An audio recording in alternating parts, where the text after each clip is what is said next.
He stood on the wet cobblestones of the outer harbour and looked over to the still waters of Mevagissey Bay. To his right stood the Mevagissey lighthouse, all rust and peeling paint. He patted it fondly as he passed, heading back towards the inner harbour and the centre of the village. He liked to stand and look out over the harbour. He supposed it had become something of a ritual whenever he came here. His was a tiresome job, and he found small pleasures whenever he could. Not that he ever had that much time. Not only was his job tiresome, it was time-consuming as well. Talking of time, he looked up at where the sun appeared between the lazy summer clouds and saw that it was nearly noon. Picking up his pace, he strolled past the Mevagissey Aquarium, where sun-kissed parents laughed as chocolate-covered children looked in awe at the beauty and bounty of the surrounding seas. He didn't linger but moved on, past bustling shops where the summer people sifted through varnished shelves and fishing memorabilia from days of old.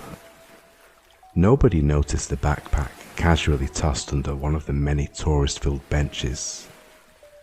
It was faded denim covered in badges and peeling stickers.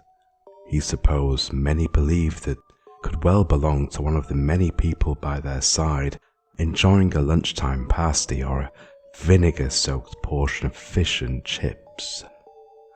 Either way, in this day and age, people should be more wary of such things.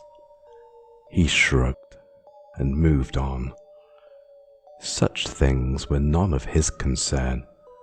He had a job to do. However it got done was none of his business. Only the end result mattered. Time was growing short now.